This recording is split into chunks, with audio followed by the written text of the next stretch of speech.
Archimex login confirmed. Welcome to the Lodge. You've accessed the Lodgecast experience. Warning, warning. Dangerous spoilers ahead. Enjoy.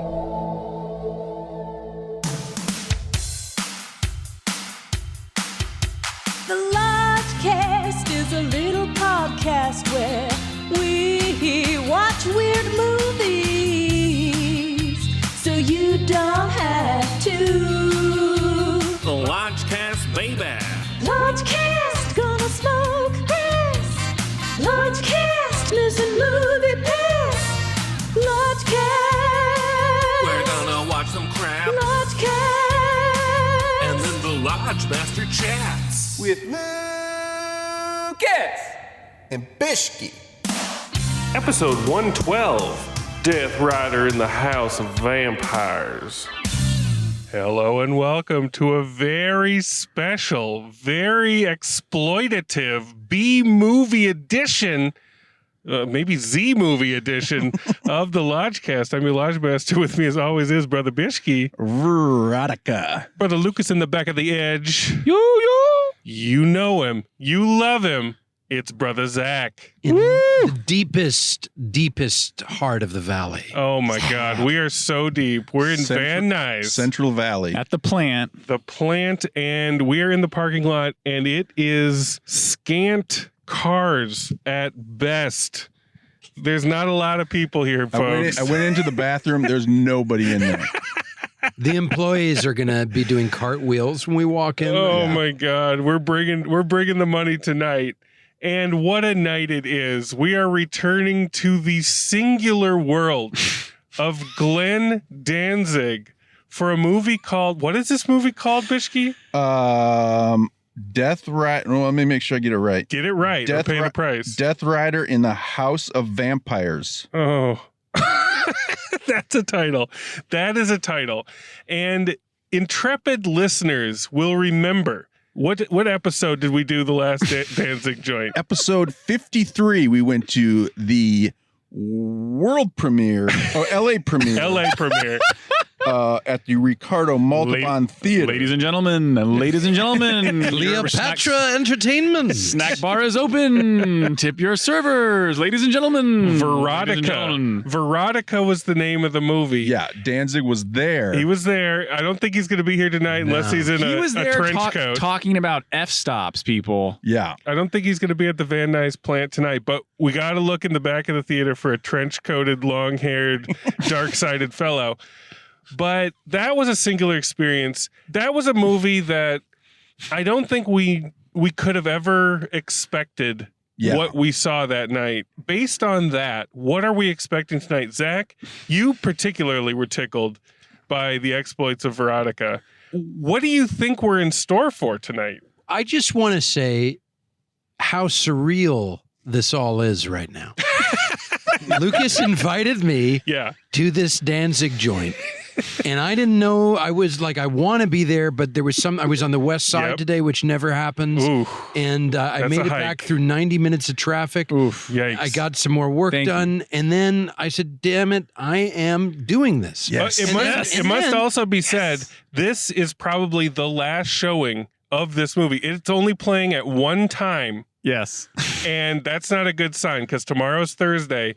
This thing ain't lasting the weekend. No, they're pulling it for Friday's This is rotation. it. Yeah. So we're in the car. I pick up Brother Lucas. I say, hey, are we meeting Bishki there? Because he had mentioned something. He says, oh, and the Lodge Master. I said, what do you mean? Oh, shit. You didn't even know. He said, we're doing a podcast. Yes. I said, Lodgecast. Hey, man, yes. We are returning to the mind of Glenn fucking Danzig. If a Danzig movie is viewed and we aren't there to Lodgecast it, did it even happen? Yeah. Great Ed Wood's Ghost.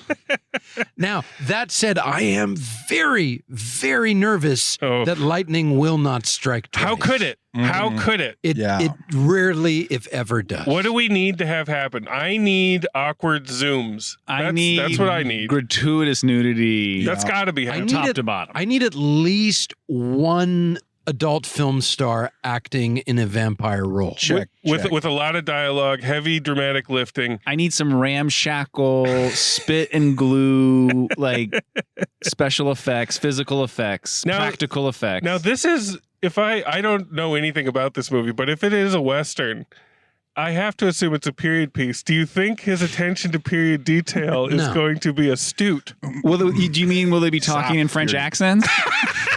I think this is going to be, I think there's a few things going on here. Okay. And this is all I know. All right.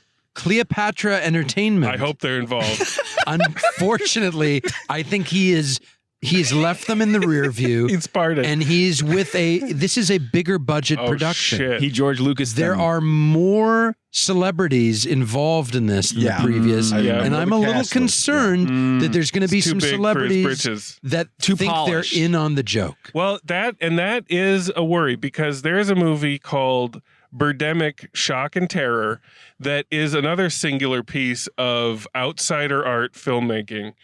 And I went to an LA screening of it that was presented by Tim and Eric. The director was there, and we watched as the director watched his movie surrounded by, too cool for school hipsters laughing at every frame. And he didn't intend he thought he was the next Hitchcock. He said it was a romantic thriller. Yeah. There's not a comedy in that genre list. Romantic thriller. And they made a sequel with a bigger budget, maybe septuple the budget. And at that point, everybody around him was in on it. And he got in on it. And they fucked it up. Yeah. They fucked it up. Glenn was not in on it, as evidenced by the screening we went to. No. So we have to hope that Glenn stayed true to himself, and that means shooting him like camera operating himself. Like he is literally moving the zoom himself. We just have to pray. That's all we can do at this point. We just have to pray. And in addition to prayer, if I could make one request of you, and that as we transition into the Van Nuys cinemas, yes, would you play Astral Zombies by the Misfits? You know what? I can do that for you, Zach. Thank you. Everybody gets one. We also play the song for brother Dave, who's here in spirit. He is here in spirit for sure. We see you, Dave. And if you haven't listened to our Verotika episode, stop this one right now. That's right. Yeah. Stop it. I'm talking to you. Stop it. It's a classic. Listen to it. It's a modern classic. It's an all-timer. And then loop back around and catch us on the other side. We got to go in, folks. We got to get our tickets. I just want to say one thing. We haven't been to the Regency Van Nuys The Plant, which I thought was probably out of business because Regency rolls off the tongue. The Regency Valley Plaza 6 closed from the pandemic. Rest in peace. Single tear down my cheek. But we haven't been here since God's Not Dead Part 2 with Sister Emily in Pre-Lodgecast in 2016. And when was the last time you were here? I was here in 06 to see Billy Friedkin's Bug. Yeah. In an empty theater. Yeah. And we're going to get an empty theater tonight, most likely. So we are pumped to hoot and holler. But if it's not empty, we will report on every stitch of what we see.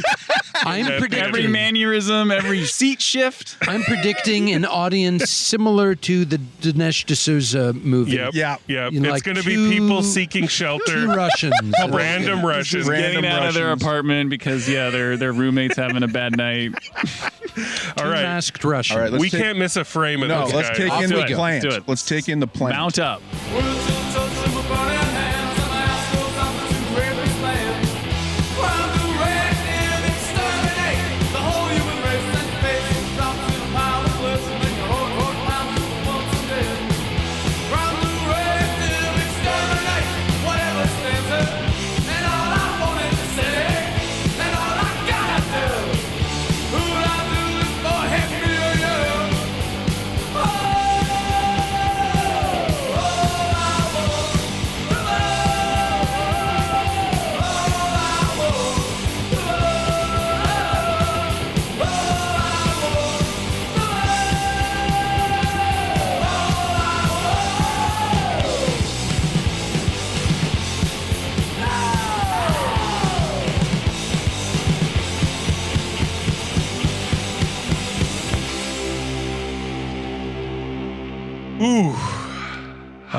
We've returned from the desert. We've returned from the house of the vampires. And oh Lord, do we have a tale to tell. But before we do... Fishy! What's that shot? From Rotten Tomatoes. I can't believe Rotten Tomatoes even wants to talk about this movie, but go ahead. It's got a paragraph. A mysterious Death Rider travels through the desert on horseback. His destination is a vampire sanctuary. Once inside, he encounters Count Holiday, the vampire lord of Sanctuary, who warns him against any transgressions.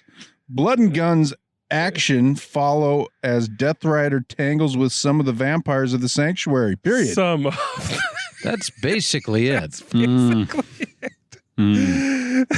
Death rides into a sanctuary.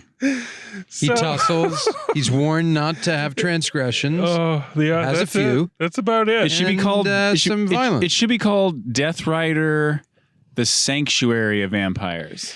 Yeah, with how many times they say sanctuary in this film. They never And say house Rider. once. They never say house once. No, you could do a shot every time they say sanctuary, and you would be dead by the end of this movie. You do a shot every time they say rider, and you'll be dead Or Mina within Bell. the first 10 minutes. Or Mina Bell. So, okay, before we get into this film, heavy quotes, it's safe to say our prayers have been answered. Glenn Danzig has learned nothing about filmmaking between Verotika and this. If anything, he's burrowed deeper into what his sense of how to make a film is, and it is like nothing else. There's nothing like a Glenn Danzig film. I mean, you know you're at a Glenn Danzig movie when you show up to the theater and they don't have a poster, they don't have a placard. It's Theater 7, which is Candyman, so you're not sure, and you go in and we sit down. And we you're thought Candyman was going to start. I was like 75% sure Candyman was going to start because, again, there's only one showtime for this. There's no signage. And we just had to trust that this movie was going to be the movie. And when we saw that Cleopatra Entertainment title card, company burn logo, we knew we were in the right place. Yeah. I was so delighted when the Cleopatra Entertainment logo came up. And there's a little sound like, oh, like you've reached Valhalla. It was professional. They put some money into The band is back together. And just to give our listeners a little picture of the theater, there were other souls. There were others. Besides us four. Four others, two individuals and one couple. Yes. Yep. They were there to play. Yeah. And one individual, all I heard was fidgeting and a couple coughs. The couple behind us was kind of feeling what we were laying down because we were having trouble keeping a straight face during this movie. We were laughing, we were sighing in complete disbelief, and they were joining us in a muffled, respectful way. And the lone rider up in front was row, silent. right in front of us, which was surreal because it was like we were watching him watch the movie. It felt very weird. He was dead silent, and LT and I watched him walk to his car alone. And it was like the theme song, Death Rider rides alone. So that's a perfect segue. The opening song, Death Rider Rides Alone, is instantly incorrect because we see Death Rider riding not alone, but with a topless woman with gigantic breasts riding alongside of him. In Daisy Duke cutoffs. In restrained in her, like a gag in her mouth and her hands bound together. In reflective Daisy Duke style shorts. And this opening sequence feels like 20 minutes. Yeah. It's so because it's a credit sequence. It's slow. But there's no credits. There's no words that come on the screen. It's just like at least 5 minutes. Music stops and then it starts again. It felt very much like Gus Van Sant's Jerry. You know, it was just a lot of shoe leather, just a lot of walking and horse riding. And you quickly remember with Verotika, we said it seems like he's using every frame of film he had. Like he's not. Yeah. Danzig also wears an editor cowboy hat on this. Many hats. He wears every hat. DP. and score. He's all over the place. He's a jack off of all trades, master of absolutely none. But he uses every single frame of this poor woman riding on this horse. How long did this woman have to ride on this horse topless? My crotch was sore just watching them. Because it was like, oh man, they are just stuck on these horses for hours probably shooting this. Yeah, she just keeled over for like half the time. Watching and they were genuinely in the desert. I was thinking, man, they must be so fucking far out there. Oh my like God. I just know they went all the way. And with they it. ride through some like fake skeletons on stakes, and there's signs that say like, go back, turn back now. Conventional cinematic wisdom would dictate that when they ride past one of these signs or one of these skeletons, you linger on the skeleton or the sign. But no, Danzig follows the ass of the woman. Pans with it, zooms until they disappear behind some sagebrush, and then he cuts and we see them in full frame walk across the frame again and again and again. And again. And then it got even more gratuitous because there was a shot where they're riding away from camera and she's on top of the horse, but she's hunched over. She just kind of becomes incapacitated. So you're seeing this like camel toe and he holds. He holds. And you're like, oh my God, this is inappropriate. But then he just doesn't cut away. And you're like, oh my God, we're here. We've arrived. Glenn has not only learned nothing about the art of filmmaking, he has not updated his gender software at all. It is circa 1996. Yes, he hasn't even passed the year 2000 yet. No. Yeah. He is completely misogynistic and gleefully so. And only because he is so inept can you just possibly laugh at the whole thing and just be like, Grandpa Glenn's at it again. I surprised even myself bursting into laughter when there was just a burst of CG bats that like flew out of nowhere. Oh God. And I was caught so by surprise because it was just out of the field. So but before the bats. Oh yeah. Weird. So you mentioned that the opening is like an opening credit sequence with no credits. With no credits. Then we get to the credits. Yep. Oh, 15 minutes in at least. They are, right. Feels like 15. And maybe it was. The credits roll, and each actor gets their own slate. Every actor. With a gunshot and blood. And the font is so bloody old English, like wanted poster. You honestly could not read it unless you really know who it was. There's no music. There's no music. Okay, and by the way, this sets the precedence for the aesthetic of the entire film, where I was like, there should be a song here, there should be a song there. There are missing mag tracks. Like they forgot full tracks of sound. Agreed. Far more perverse than any of Grandpa Glenn's sexual picadillos is the fact that as a musician, I know, it's staggering. He doesn't play music in his movie. Zero. He will sneak in some score every once in a while. There's not enough. There's not nearly enough. There's a montage and there's no song or score over the montage. It's literally like you're watching a rough cut. Oh man. Yeah. It's like you're watching a rough cut. There's not even like a wild temp track. I mean, it's just completely. And we'll get to some of that shit. But the opening credits not having music is obscene. It's insane. It's wild. It's actually insane. It made me delirious. Actually, dude, how did no one, his producer, his co-editor, how did no one say, Danzig, even if we put like number 13, you know, like anything, like just anything from your library, just can we please just lay it over this, please? But that goes to show that no one can tell him what to do. And that's how we're getting another pure Danzig joint. Mm-hmm. There is no meddling.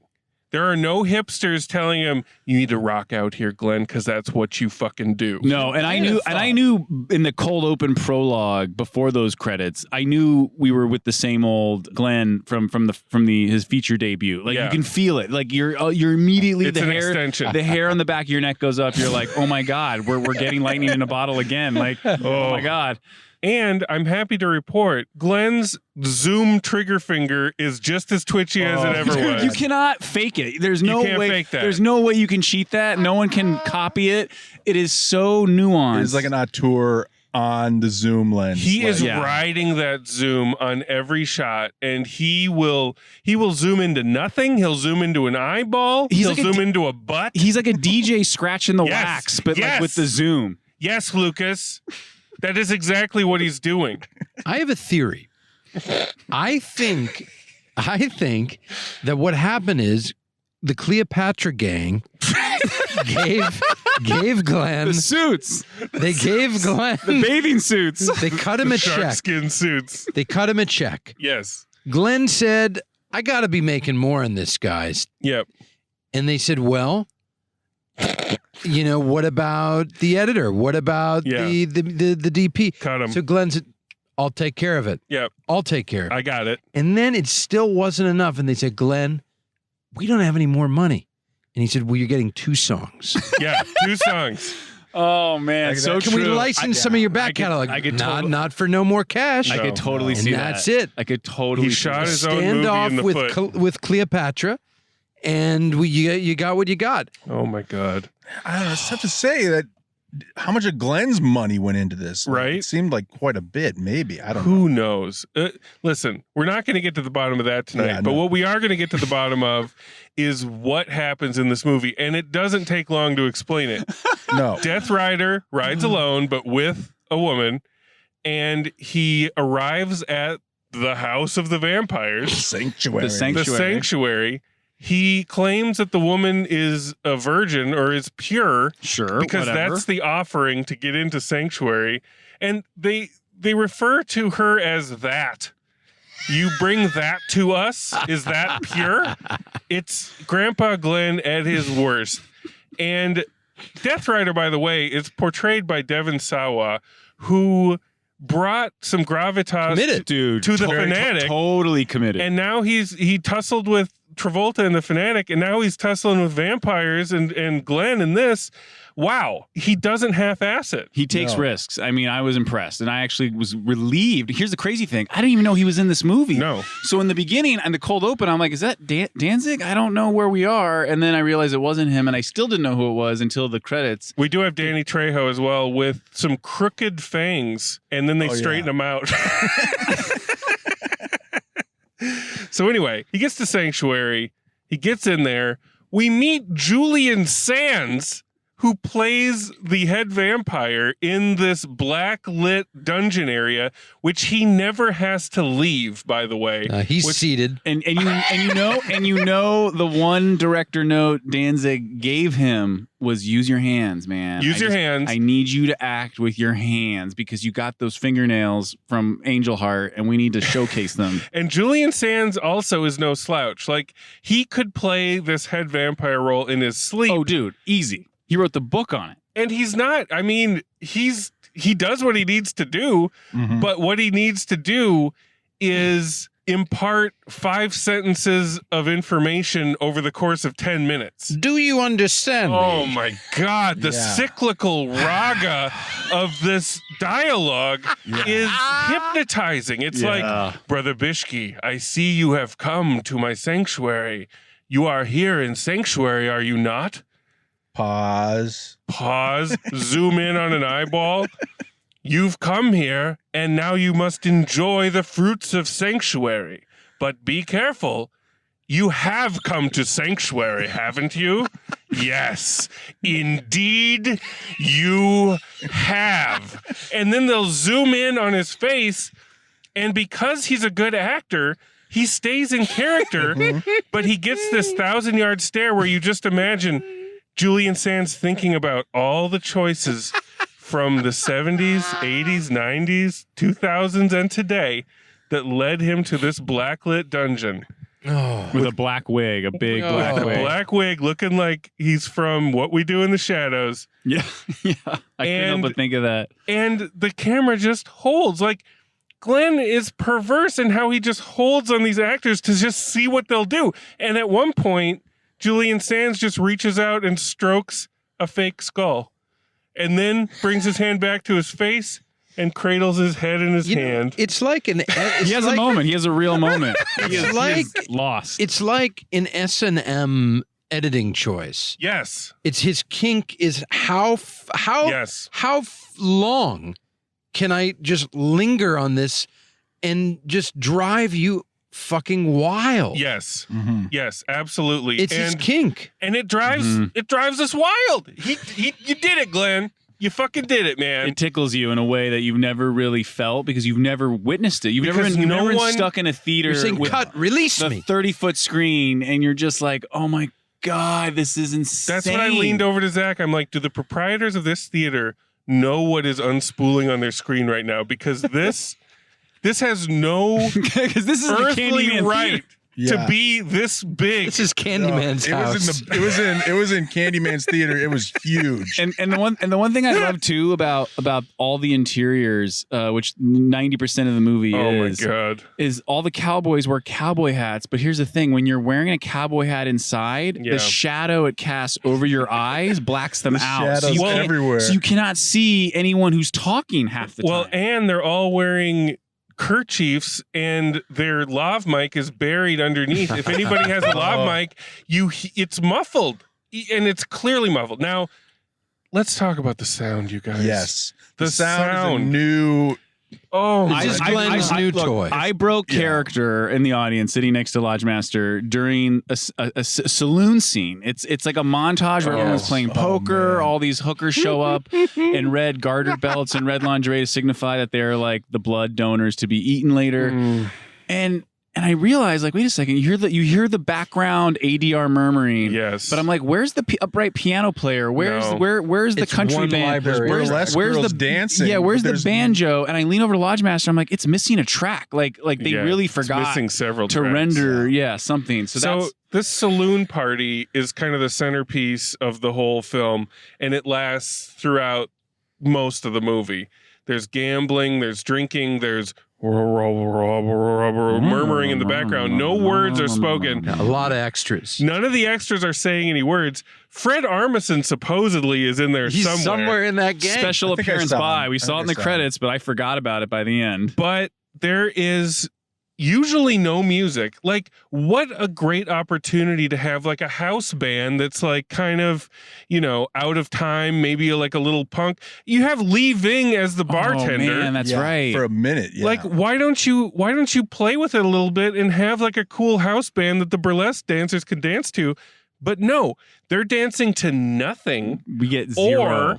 Or you get this library sound effect, tinkly piano music that sounds like somebody playing piano at a JCPenney at like Christmas time. Yeah, at like the lowest decibel, like you could Super The mix low. is wild. Didn't even notice it. You hear the production sound of the shuffling of boots on the floor twice as loud, 3 times as loud as any music and or any extras sound effects. miming. Like the extras are basically told, look, you can't say any lines or we have to pay you like day players.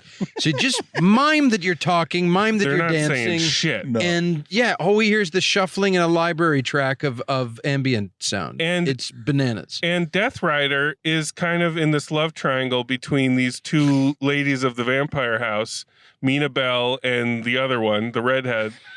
And as he moves between their boudoirs, no music, you just hear the clunk, the bassy clunk of his actual footsteps on the soundtrack as he shuffles back and forth down the hall. It is mind-boggling how little attention was put into the sound of this film. Yeah, maybe they're in the editing bay, like just blasting music while they're watching it without realizing it's not part of what they're working And on. they're like, this fucking rocks. Yeah. But they're not actually putting that track into the movie. Correct. It's just like on someone's Spotify, like Jambone speaker. And I can't believe that this was like rushed to meet like a Sundance deadline. Oh, man. Like Yeah. it feels like it was rushed and this is like a temp cut. Yeah. But this is it, guys. This is the finished Wow. Now, what's going on with the choices to make everyone speak like they're Southern gentlefolk? Oh my God. And I do declare. Yeah, the Glenn's version of the Old West is like adding like if and I reckon, just little things like that, but everything else is just. And then Julian flat. fucking Sands is doing his his British vampire thing. But he's still saying like if and you do. stay at the sanctuary. Yeah, he's all over the place. Everybody's all over the place. Glenn, if and when none other. Glenn is keeping a very loose rein. Do you understand? He's keeping a very loose rein on the accents. Yeah, and it is the House of Vampires.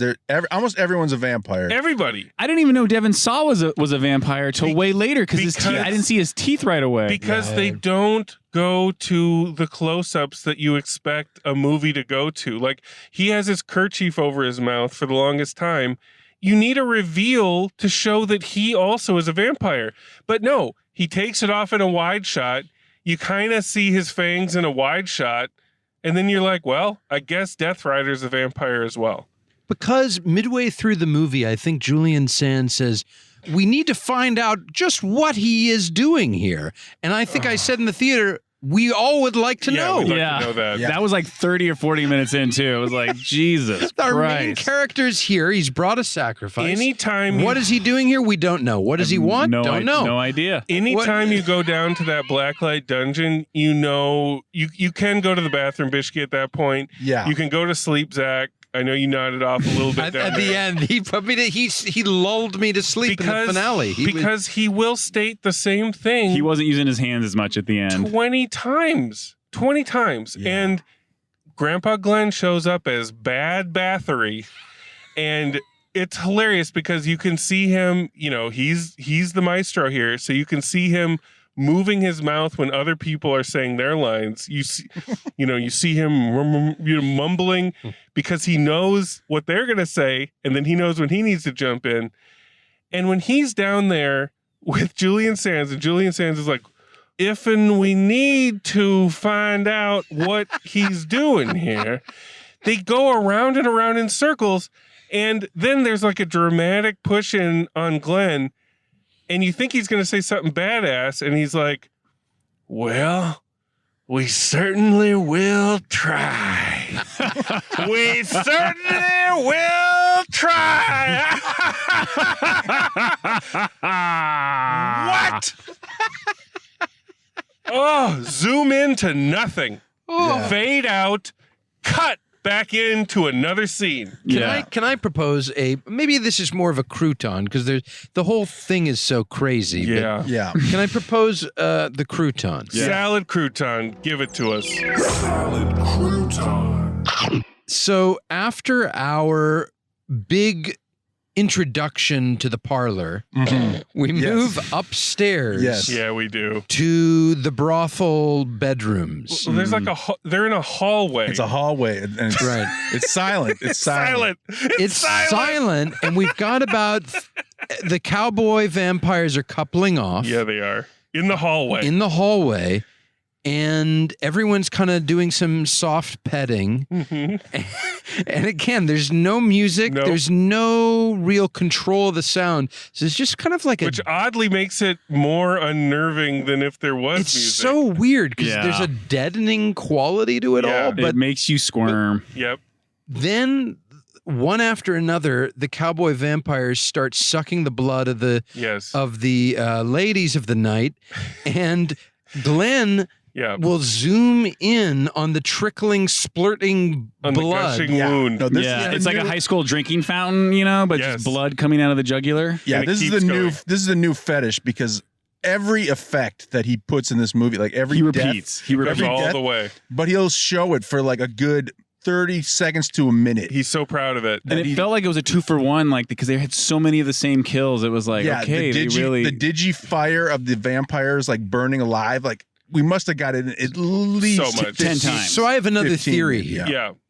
So my theory here is, you know how in some movies where they're like, don't look down, and then the character looks down? Yeah. Glenn was told by the special effects team, okay, you're going to want to, like, don't linger on it too long. Yeah. be very delicate with the lighting, keep it in shadows a little bit. It'll sell, but treat it very, very delicately. He doesn't do delicate. Glenn basically goes, oh, I'm going to zoom the fuck in on this thing and linger. And we're going to hold. We're going to hold. And they don't die instantly. So they get bit and they're still like breathing and gasping for air and life. And like their throats are like, inhaling and exhaling as the blood is just see the little pumping out. Yeah. And then when they turn from flesh to dust, I know it's supposed to be like a poof, but it sounds like a fart. Yeah. When they turn, it's like...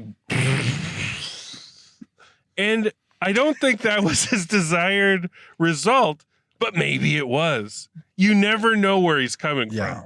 But that gushing blood, Zach, was a direct callback to the Contessa sequence from Verotika. Yes, go there. And the Contessa sequence was legendary in how long it lingered on every single shot. And mercifully, he didn't hold on these wounds that long because he had other things to get to, but you get plenty of blood spurt. You get plenty of it, if that's what you're looking for. And we get Glenn Danzig's sex scene. We're not with Glenn himself, but directed by Glenn. You get another sex scene, which was pretty interesting. The red-haired vixen character presents to Death Rider a virginal female and talks about her like she's fine wine. And she's like, 18, 19-year vintage, and we shall have a drink together. And he's like, I want you to drink first and bring me my drink. So she munches on her neck and then comes over to him. They start getting down on the bed, and then she lets the blood trickle out of her mouth down onto him. That was wild. It was wild and well done. Yeah. In the pantheon of Glenn Danzig directorial vision. It was a vision, definitely. Yeah. But did you guys understand, like, what did Death Rider want? Like, did he want, like, I couldn't for the life of me understand what was going on. Well, I guess it was vengeance or something. Well, here's the thing. But even in that scene, like, did he want to sleep with her? Did he wanted to sleep with both of them? I think he seemed leery of her. He was looking for was he sanctuary, playing her? I thought. Like, I think he wanted to kill Julian Sands. Okay. Eventually. But he was going to get his on a kicks mission first. When we get to that final dungeon scene, which is interminably long, it is such a piece of shit on the top of the sundae because it's so boring. It's so dull. Zach was asleep. And my ass was hurting. These D-box seats were not We friendly. had moved into the deactivated D-box seats. Usually D-box moves you around and jostles you around, but for this movie they were deactivated. We sat on them and the cushioning is non-existent. No. It's like a dentist chair. So we suffered for our art tonight. But Julian Sands reveals an undead woman behind this curtain, and you can tell because you zoom right in on Death Rider's face. You know that he has some connection to this woman. Is it his daughter? Is it his wife? I thought it was his wife.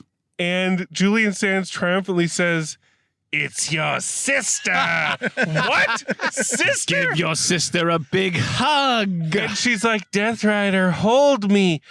Sister?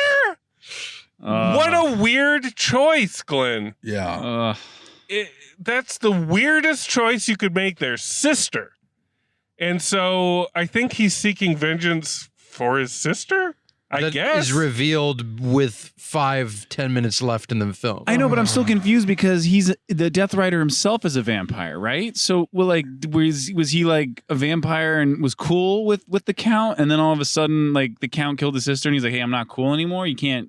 He says that himself, doesn't he? But He says, "I myself am a vampire."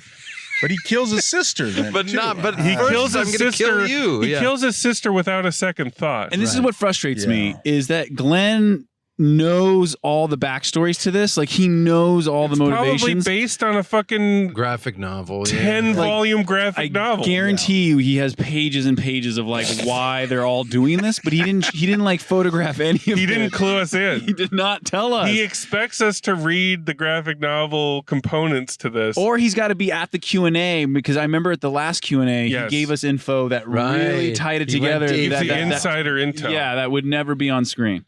Yeah, we don't know. All we know is that Death Rider rides alone, but with a lady. Because I kept thinking Danny Trejo's going to show up at the end. Nope. Because in the just cold a day open, player. they tied him up, but you never see him die. And then I was like, oh, they don't have the effects to kill him, but then they have the effects to kill everyone else. So Eli Roth sure shows up. Yeah. He's having a great time. Dude, he knows he's loving exactly it. what's He going knows on. Yeah. the movie No, he's in. he loves these kind of movies. I miss Fred Armisen. I did not see him on I screen. did see him. You saw him? Yeah. He was credited as the vampire gunslinger. Yeah. But I do not recall. It was pretty early on, but it was I could barely make him out, but I think I did see him. Yeah. Danzig, there's like a shootout. Yeah. And Danzig is in a shootout with Devon Sawa and this other guy, and then Devon Sawa's just shooting silver bullets into everyone. Yeah. But then Danzig just disappears from that scene. He's just gone. Yeah, he and runs then away. I was like, did he die? Nope. And then nope, he shows up at the end with Some digibats. It's a cliffhanger. behind him. They're leaving it open for a sequel. I was asleep for that. Bad Bathory will return. Zach was asleep. I rubbed off on him finally. I leaned over and I was like, it's doubtful Fred Armisen's going to show up. And Zach was like,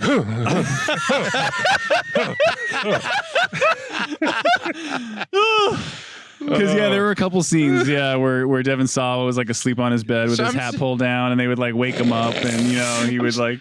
I'm sorry. Did Bad Bathory Bad Bathory turn into a bat? Is No. what you're saying? Oh, I wish. He just I watched- wish. Turned into Bat Bathory? Was that? He watches Death Rider right away. Death Rider takes one of the bar ladies with him on the horse when he leaves. He just says, Right, "You're that coming I with saw. me," and then they shoot. Off he goes. They shoot him as if he's riding on the horse with fake horse ears like out of focus in front of the camera. And it almost makes you puke the way they shoot this, because the camera is jostling around so much to try to make this illusion of horse riding close up. And then Bad Bathory and the redheaded lady stand kind of on a rock as they watch them ride by, very close by the way. And she says something like, "You bet your fangs will get you." And then these digital bats fly behind them. Now, I had a question about the redheaded vixen. Yes. There's a shot after the final Julian Sands mano a mano. Yeah. It's just a close up. And last we left the vixen, she was silver knifed. Yep. And was on her way to death's door. Bad Bathory removes the knife from her. Oh, did they reveal that it's him? Yes. Because I think I must have only been awake for half the shot. Well, they It don't was so long. reveal it, She but just you said, see "Oh, his thank hand. you, Yeah. lover." She calls him lover at the end too. I see. It's his it's his gloved hand. Yeah. Okay. It can Thank get you, very guys. confusing. And you know at what's the end. interesting is I knew Glenn Danzig really loved that redheaded vixen because her character, I think, had the most screen time, or it felt By like far. she had the best scenes or something. I mean, the camera And loved she her. had the most agency of any female Yes. in the film or in his entire history of anything that he has ever In the filmed. Danzig canon. Yes. in the DZU. DC Extended Universe. Oh my God. Well, let's go them Death Rider bones.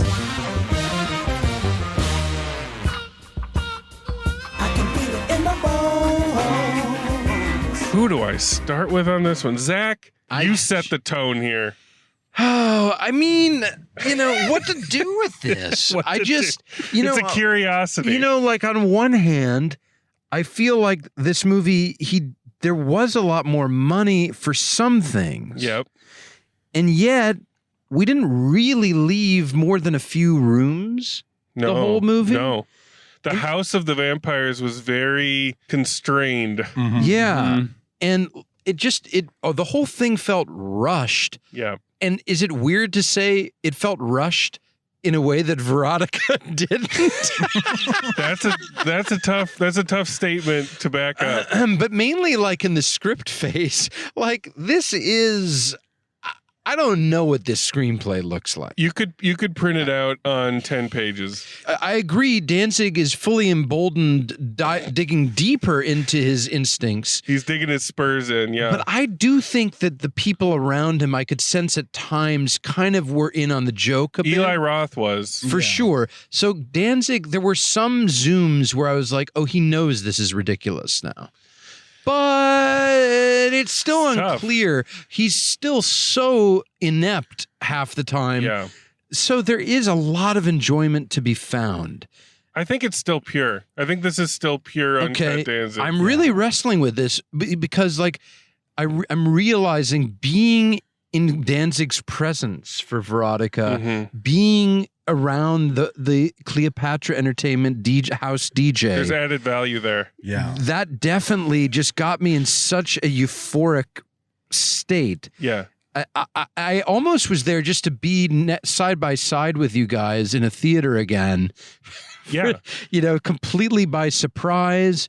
I can't recommend that anyone visit this. And no. Unlike Verotika, I don't even think a midnight screening at home would yield anything. It would yield sleep. But I do want to thank it for existing, so I guess I give it a bone. One bone from Brother Zachary. This is not Verotika, gentlemen, but this was a good time. It was probably the most I've ever enjoyed a one bone movie. I think that's fair, Zach. I think that's fair. Brother Bishke, I have no idea what you're going to do here. Well, I mean, lightning strikes twice. This is silver bullet in a bottle. You go from just boredom to just outrageous laughter so many times in this movie. Hairpin turns. Like when we first get into the dialogue, and I was just like, I think he's lost. I don't think he's got it this time. But then he's down for the count. We get into that saloon, and there's no music in the background, and you hear all the little shufflings around. You can't prepare for that. You can't prepare yourself for that. There's nothing. And I was like, no, Glenn's back, and he's got a new arsenal of ineptitude. So I was pretty tickled. And if we had a theater full and Glenn talked afterwards, that's right. Like, that's a bone bump. That's at least a bone bump. The theater would have been losing their minds at this movie. I mean, we had 4 people in there, and we got some laughter. Coughs and some laughs. And some laughs. But it's controversial. That I would give it the same as Verotika. What was that? I think 2.5. Did I go 4 with Verotika? Above the father of I North think you went 3.5. I went 3.5. Wow. But look, I laughed a lot. I can't recommend it to anyone. No. But the fact that he is on a tour of whatever he's doing, and it's like, and he's kind of self-aware, but it's so bizarre in his zooms and his cuts and his everything, and his fade outs. Like, I'm gonna give it 2.5, and I'm just gonna say, dude, he might be like, he might be, he's one of the most interesting filmmakers working today. It's true. I will give you that. That is 100% accurate statement. Oh man. Yeah. I'm interested. He is one of the most interesting filmmakers working today. Oh, God, struggling to breathe. Oh, God. Lucas, sweet, dear Lucas. Oh, man. What are you going to do? Well, what are you going to do? You stayed awake, dude. The legendary Schlockmeister Ed Wood, wherever he is smiling down upon us tonight in this parking He's lot. doing more than smiling. Yeah, this is a singular experience, and I can't believe I'm becoming an expert on Glenn Danzig feature films, right? Who knew? The big takeaway from tonight compared to Verotika aka Verotika, is that the former film definitely felt like pornography. Yes. It didn't feel cohesive. It was like Red Shoe Diaries meets Tales from the Crypt or something, but on no budget, like on like a college budget. Whereas this movie tonight distinctly felt like a film. Like, this absolutely was striving for something bigger. It threatened to be pornography many times. Well, no, I mean, look, here's a note to all you directors out there. If you open your movie with tits, you've got the audience in the palm of your hand. Like, you've got them eating out of the palm of your hand, because nobody, ever is expecting that. Especially five minutes worth. And especially in 2021. Man. What are you doing, Glenn? I knew we were in store for nudity, but not that abruptly. Not that unceremoniously. Like, that's what it is. And it wasn't shot well. It was like badly blurry, shot, and by the way, unceremonious. shit would go in and out of focus, and I wasn't sure if it was the projector. Or we didn't even talk about the focus. But definitely Danzig was using the camera himself. But having said all that, it's funny. I don't remember him acting in his first film. I don't think he was in Verotika. So. No, okay, gotcha. So. I thought maybe he was a spider or he was like in makeup or something. You feel his presence throughout, but I don't think he actually appears. That's interesting because I can't remember, and I think that might have worked then. But in this movie, he shows up. He's a main character. Looking like Jack Black's, crazy older brother who survived Vietnam. Jack White, excuse me. Thank you. and when I was Jack Blackwhite. Yeah, and when I was watching him as this what was his name? Bad Bathory. Bad Bathory. I was like, man, I just had this light bulb kind of moment, $1 million idea. Where Glenn Danzig should be the villain in one final San Francisco set Dirty Harry movie with Clint Eastwood, like Crime Macho, like the two of these old guys going head to head. He was Clinton it up in this because he was so Clinted up. Yeah. I just wish two things. One, two big notes. You cut 10 or 15 minutes out by just trimming all the scenes, right? Like keep all the scenes you have, but just trim them. Fingers were constantly editing these scenes. Just trim, just get in late and get out early. And then 2, I want at least 10 or 12 original composed song tracks. Because honestly, when I was watching this, I was like, it'd be interesting. Do it live. I'll write it and we'll do it live. Is if this movie was silent, right? Like where it was just music, and maybe you have a couple lines of dialogue with title cards. It could easily like be the Great Train Robbery or something. Make it 79 minutes because you don't need to hear what they're saying. You know what I mean? You're right. Like it's not. You don't come to these movies to hear funny, witty one-liners. That's a hindrance. And even at the end, when Devon Sawa is like shooting the silver bullets and giving off one-liners, they're so cliched and trite and stale. You've heard it a million times. Now, having said all that, I can't believe I'm going to say this. Whoa. I have to give this more of a rating than the last time because the ingredients are there. Like this is actually an elevated genre piece, cowboys and vampires. Don't argue with him, guys. Like From Dusk Till Dawn meets Bone Tomahawk or something. But unfortunately, he's not quite there yet, but he's getting there. So I'm going to also, like Brother Zach, throw him a bone. I'm going to give him one bone for this. One bone from the hothead is like 3 bones from an average citizen. Like that I was shocked. Crazy. I was genuinely shocked, but he cast real actors in some parts, like Julian Sands and Devon Sawa, and there were some cool cameos. So I was just like, wow, you're getting it. I love that you threw it a bone, guys. I just want to say, with your get in, get out, get in, get out. If you get in and you get out. There's no movie. There's no Danzig movie, and I got news for you. It's a 30-minute film. film. This thing is 30 minutes tops. Tops. There's no getting in and getting out. No. But half the laughs come from the fact that he doesn't get out. That's true. He just holds on Julian Sands. This is why the two of you aren't producing this man's work. This is why we can't get jobs with Cleopatra Entertainment no matter how hard we try. We get rejected every time. Glenn Danzig is the maestro of the gays. He holds the gaze. He holds gaze. The Danzigian gaze. Oh my God! Now I actually think that if you guys titled the episodes with a name other than the title of the film, the Danzigian gaze, I think it's haunting. It's haunting. That's what this would be called. I'm not gonna belabor my bones. It's a 1-bone film. I'm throwing it one single bone, but there's a lot that goes into that bone. There's a lot of calcium in that bone. There's also a lot of rot in that bone. But the rot is part of what holds it together in the end. And Lucas, again, brilliant rewrite of sorts, making it a silent film.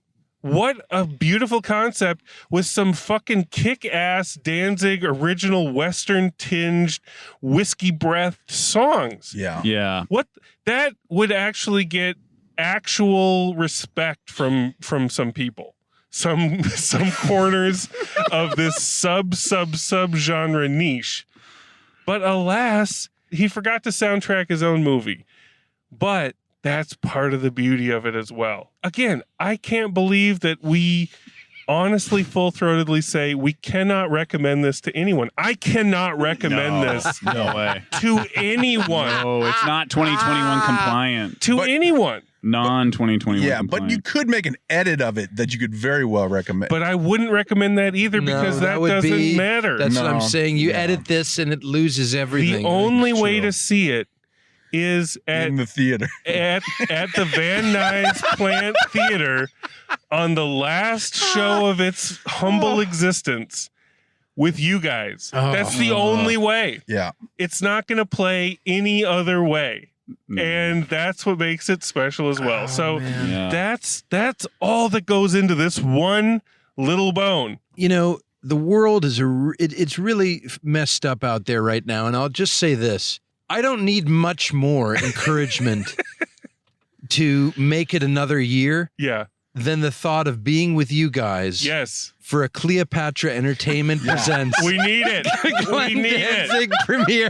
Dude, we got to get some shirts for Cleopatra Surrounded Entertainment. in a full house to see his next film. We need it. Can everyone just get the fucking jab so we can watch the next Glenn Danzig all surrounded by each other? Please. We got to have it. Please, let's go. Hundreds of thousands of Danzig fans will descending upon the theater I just for his need one next more tale. night, one more Cleopatra night of the Danzigian gaze. Let's hold on to that thought, to that dream. The trilogy will happen. It has to happen. Whether it's Death Rider, make it so. Whether it's Bad Bathory's Further Adventures, I hope. we got to have it. We got to have it. Pray.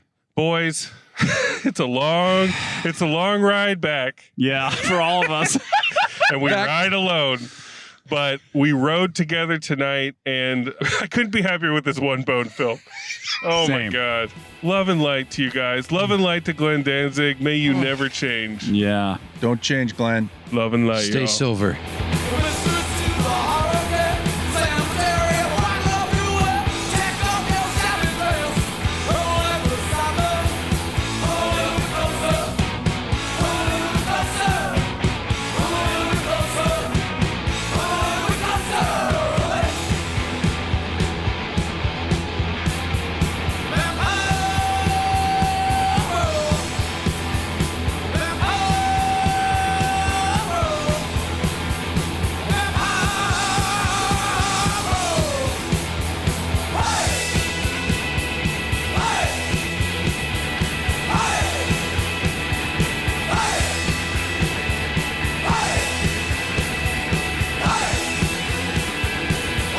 What did Death Rider want?